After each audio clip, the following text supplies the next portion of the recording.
Good morning, students. In this video we are going to look on the 5 major mistakes that English literature students make while preparing for their NET examination. So without any further delay, let's talk about all these 5 mistakes.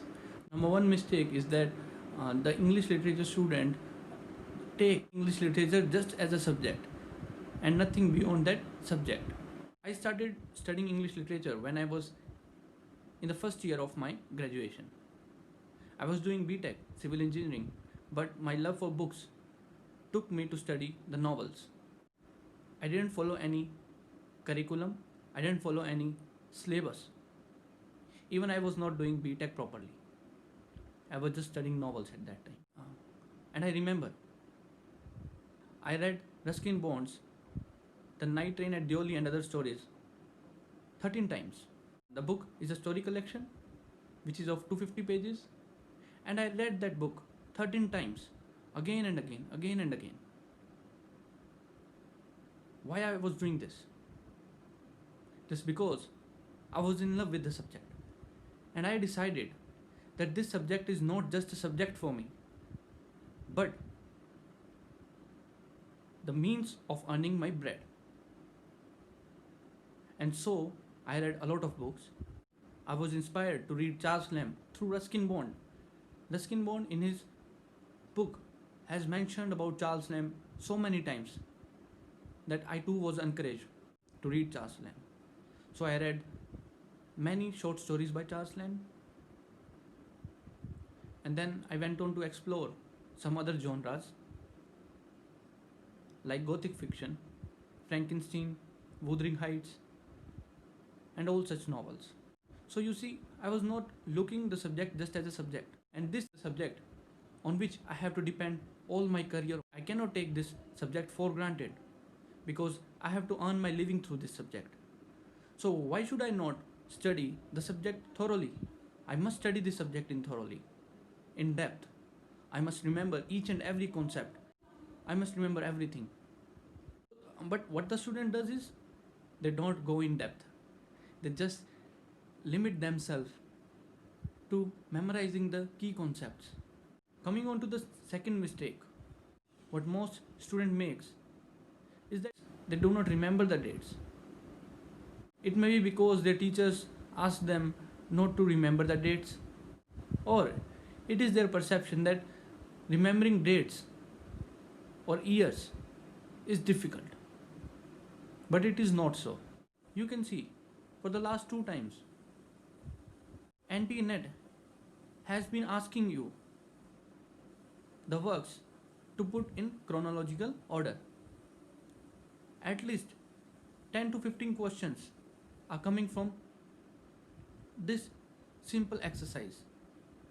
If you remember all the years, all the dates, it is very easy for you to grab 20 marks or even 30 marks. If you get 10 questions correct, it would not be difficult for you to crack this NET examination.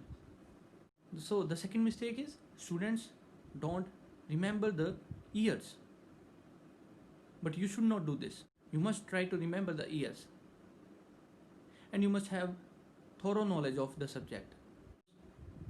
For the rest of your life, for the next 20 years or 30 years, you are going to teach the same to your students. And it is your responsibility to study the subject and deliver the knowledge in the best possible way. The third mistake is students become notes collector. They are calling their friends, they are calling their coaching institutes and asking notes. Whole through the year, whole through the 6 months, they are just collecting notes. It is better to write down 100 pages with your hand and remember those concepts rather than collecting thousands of notes from other people. Because when you write notes with your own hands, your mind quite naturally grab the concepts, and when you do a second or third revision, the knowledge starts getting permanent. So it is always recommended to make notes with your own hands rather than asking your friends. So coming on to the fourth mistake is that students do not read books. I don't ask you to read hundreds of novels, but what I ask you to read is just one book. history of English literature. It could be William Geelong, it could be Routledge, it could be Edward Albert, it could be Andrew Sanders or whatever. You can pick up any writer, you can pick up any publisher or any author. Just read one book, History of English Literature, and make notes of it. There are many students who read History of English Literature, but what they do is they don't make notes. For example, I studied William Geelong. It was 600 pages long. What I did was I started highlighting all those important points. It took me 1.5 months to read that 600 page. But when I started revising the book, it is very much difficult for me to revise those 600 pages again. So instead of revising those 600 pages again, I started making notes. I narrowed down that 600 pages book into 100 page notes. It is easy for me to read those 100 pages notes instead of reading 600 pages book. You should read at least one book of English literature. If you do so, you will see how your brain starts associating with other key concepts in the subject. Also, it is not only necessary to make notes, but also necessary to memorize those notes. So there is a book, William Geelong, 600 pages wide, and you narrowed it down to 100 pages by making important notes from that book. And now you should memorize all those pages by heart. The subject will become very easy for you. So coming on to the fifth and last mistake, what I have found is that many students do not focus on studying the important works in poetry. Students skip the poetry section. They don't focus on poetry section. They just say that it is difficult for them to study poetry. They hate poetry. But poetry is as important as prose. If you skip this section, you are surely going to lose 15 to 20 marks. What I did was I write all the important poems on a piece of paper.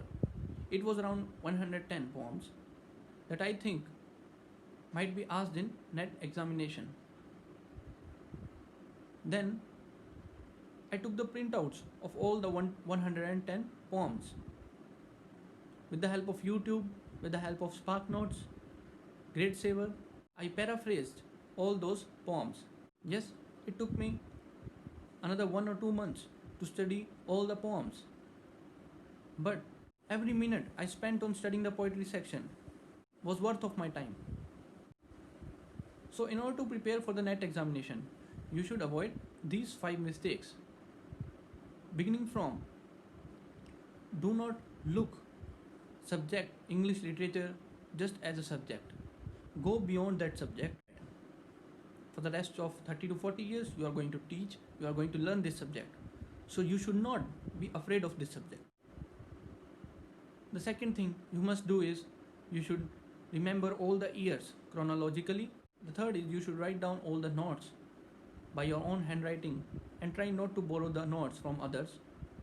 Go for self-discovery, try to write down your own notes and start studying. The fourth one is, you must study history of English literature. You must read a book. It could be of any author. And the last is, do not try to skip poetry. Poetry is as important as prose. So I hope you will find the information in this video worthy of your time. If you like the video, do not forget to subscribe the channel. Thank you.